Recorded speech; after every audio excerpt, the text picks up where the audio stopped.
Clowns were designed to make people laugh. That's what everyone says. Bright clothes, painted smiles, big shoes that squeak with every step. But no one ever explains why clowns are trained to smile even when they're not performing. Because the first rule of fear is this: anything that smiles when it doesn't need to is hiding something. The first time I noticed it, I was 9 years old. A traveling carnival arrived in our town overnight. By morning, rides stood where grass used to be. Music played even before anyone showed up. I wandered away from my parents, following the smell of popcorn and rusted metal. That's when I saw him, a clown standing behind one of the smaller tents. No music, no audience. He wasn't juggling, wasn't waving, just standing there, watching the crowd, not smiling. I stared longer than I should have. Slowly, his mouth curved upward. Not wide, not exaggerated, just enough to let me know he had noticed me noticing him. I felt uncomfortable and walked away. When I looked back, he was gone. That night I dreamed of painted faces watching me sleep. Years passed. I forgot about that clown. Or at least I convinced myself I had. When I was 14, clowns started showing up again. This time, not at carnivals. At intersections, bus stops, empty playgrounds, always alone. People laughed about it online. Pranksters, cosplayers, just kids trying to scare people. But no one could explain why they never moved when watched, or why they were always gone the moment you looked away. The second encounter happened on a school night. I was walking home with my cousin after tutoring. The road was quiet. Streetlights buzzed softly. Halfway home, we saw a clown standing under a light. His costume was faded. The white makeup looked cracked like old paint. He wasn't looking at us. He was facing the woods. My cousin joked about it. I didn't laugh. Something felt wrong. As we passed him, I felt pressure in my chest, like someone standing too close behind me. I turned around. The clown was facing us now. His smile was wider. We walked faster. So did he. Then we heard footsteps. Then silence. When we turned again, the road was empty. But the laughter came from behind us, low, breathy. We ran. When we reached home and locked the door, we watched from the window.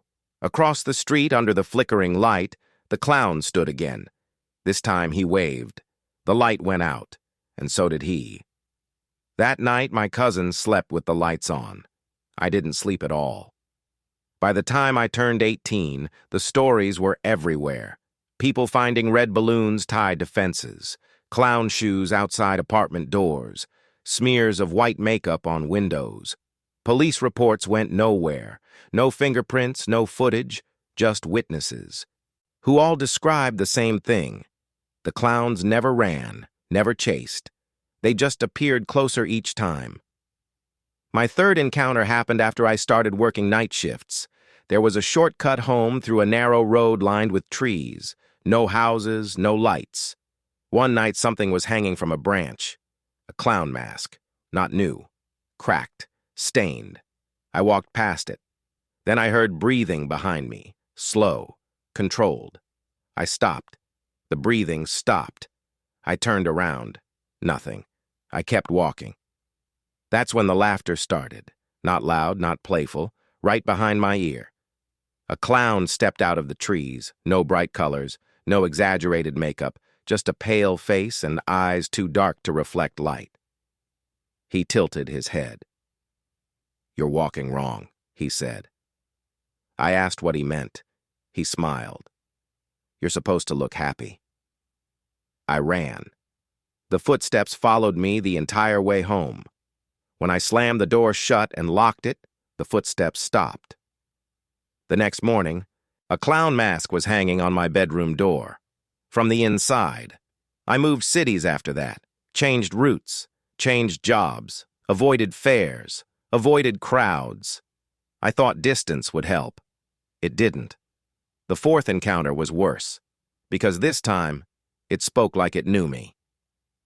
I woke up at 2:47 a.m., no noise. just the feeling of being watched.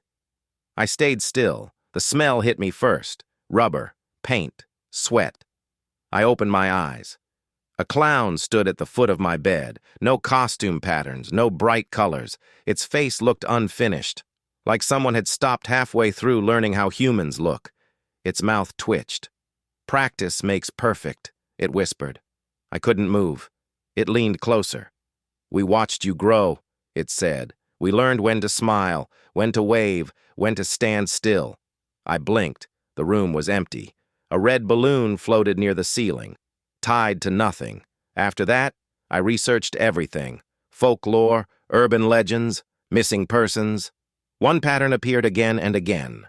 People who noticed the clowns early survived. People who laughed them off didn't. The final encounter happened last winter. Snow-muffled sound. The city was quiet. I saw a clown standing across the street from my apartment. No makeup, no costume. Just a human-shaped thing trying to remember how faces work. It looked at me and smiled. Not copied this time. Perfect. I didn't wait. I turned off the lights, locked every door, and hid in the bathroom. I heard footsteps, slow, measured, stopping outside my door. A voice whispered through the wood. "We don't need the paint anymore." Silence followed. When morning came, the hallway was empty. No footprints, no balloon. Just a faint smear of white on my door handle. Now I warn people, if you ever see a clown standing still, not performing, not entertaining, don't wave, don't laugh, don't assume it's harmless, because clowns aren't here to scare you, they're here to study you. And once they learn enough, they stop pretending. I've started speaking out. Books, lectures. People think it's a fiction, a thriller, a gimmick. But I can see it in the eyes of those who know the truth. They've seen the clowns too. It's not just a story, it's a warning. But if they're studying us, why haven't they done anything more? Why just watch and wait? The urban legends say it's a game. For them, we're insects in a jar.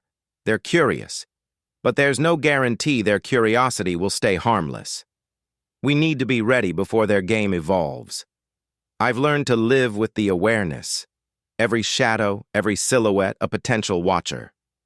But I know I'm not alone in this. Together, maybe we can turn the tables. We aren't just victims anymore. We're observers, too. There's a network, people who understand, who contribute.